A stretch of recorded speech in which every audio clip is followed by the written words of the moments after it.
Əziz və dəyərli müsəlman, Allaha həmd sənalar olsun ki, Allah Teala bizi bu mübarək aya yetişdirdi. Və bu Ramazan ayı xeyri və bərəkəti bol olan ay, müsəlman üçün sadəcə oruc olmalı deyil, müsəlman üçün sadəcə ac qalmaq olmalı deyil, müsəlman üçün sadəcə aclıqdan və susuzluqdan kənar olması olmalı deyil.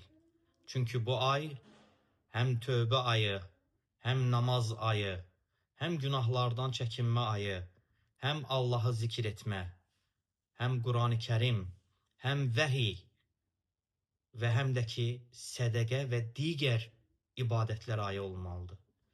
Və bu ay insana qurtuluş ayı olmalıdır. Və bu ay insanı dəyişən bir ay olmalıdır. Bu ay insanı günahlardan itaətə qaytaran bir ay olmalıdır. Nə bilirsən, bəlkə də bu ay o aydır ki, sən bu ayda bağışlanacaqsan. Bəlkə də sən bu ayda etdiyin əməllərlə Allahın rəhmətini qazanacaqsan. Bəlkə də sən bu ayda etdiyin salih ibadətlərlə, oruç tutmaqla yanaşı, gününü gözəl ibadətlərlə keçirməklə bəlkə də sən Allahın cənnətini elə buradaca qazanacaqsan.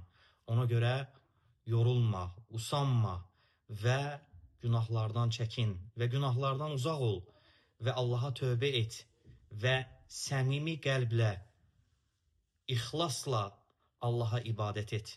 Bəlkə də bu ay o aydır ki, Allah Teala səni cəhənnəmdən azad eləyəcək. Peyğəmbərimiz Allahın salavatı və salamı ona olsun, səhih hədisdə buyurur ki, Ramazan ayının gecələrində Allahın cəhənnəmdən azad etdiyi qulları var. Yəni, hər bir gecə Uca Allah cəhənnəmdən qullar azad eləyir.